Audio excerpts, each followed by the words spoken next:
Nora পাগলা একটা cheater ছিল, তার ছেলে আর একটা চিটার।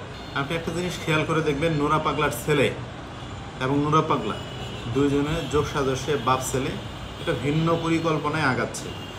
পিছনের একটা ইতিহাস আপনি যদি খুঁজে দেখেন, নোরা পাগলার ছেলে সুন্দরী নারীদেরকে টার্গেট করে ধর্মান্তরিত করার একটা প্ল্যান করছে।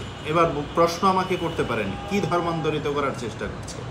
তাদেরকে, নোরা পাগলাকে পীর সাজিয়ে, পাগল সাজিয়ে তারা এর পিছনে ব্যাকগ্রাউন্ডে আরেকটা বিজনেস তারা চালু করেছে, বিশেষ করে খ্রিস্ট ধর্মের দিকে ধাপিত করার জন্য।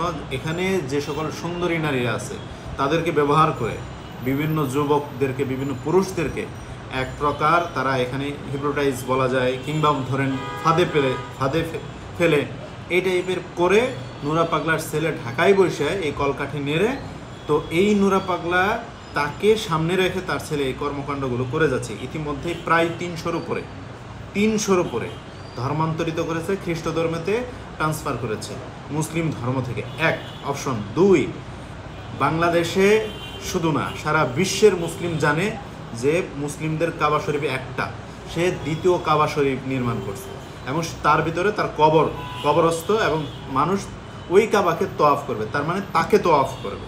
এই যে তার যে প্ল্যানিং, তার ছেলের একটা মানে চিন্তা ভাবনা, এটা খুব মারাত্মক একটা মুসলিম ধর্মের অনুভূতিকে আঘাত করে। এখন অনেক সুশীল অনেক ধরনের মন্তব্য করবে, সুশীলদের কথা শুনলে ধর্ম আর মানুষের জাতের বিভেদ যে একটা আছে, ধর্মের যে একটা অনুভূতি আছে, সেটা ধ্বংস হয়ে যাবে। সেটা শুধু মুসলিম ধর্মে না, ভিন্ন ভিন্ন ধর্ম যেগুলো আছে, প্রত্যেকটা ধর্মের একটা নিজস্ব আইডিওলজি আছে, নিজস্ব চিন্তাভাবনা আছে, নিজস্ব একটা থিওরি আছে। তার বাহিরে আপনি যদি একটা ভিন্ন একটা আকার দাঁড় করান, সেটা কী হবে? সেটা তো অবশ্যই ভিন্ন খাতে প্রবাহিত হচ্ছে। একটা ধর্মীয় অনুভূতিতে আঘাত লাগানো দেখায়া মুসলিমদের উপর একটা চাপ প্রয়োগ করার চেষ্টা করছে, এটা রাজনৈতিক ফায়দা নেওয়ার চেষ্টা করছে। এই ধরনের যারা কাজ করছে তাদের অনতিবিলম্বে আমরা মনে করতে চাই যে তাদেরকে বহিষ্কার করতে হবে, তাদেরকে এই জায়গা থেকে বরখাস্ত করতে হবে, না হলে কোনোভাবে এটা থামানো সম্ভব নয়। নোরা পাগলা একটা চিটার ছিল, তার ছেলে আর একটা চিটার। আপনি জানেন যে নোরা পাগলা সময় সময় নিজেকে নবী দাবি করছে, নোরা পাগলা সময় সময় নিজেকে ইমাম মাহাদি দাবি করছে।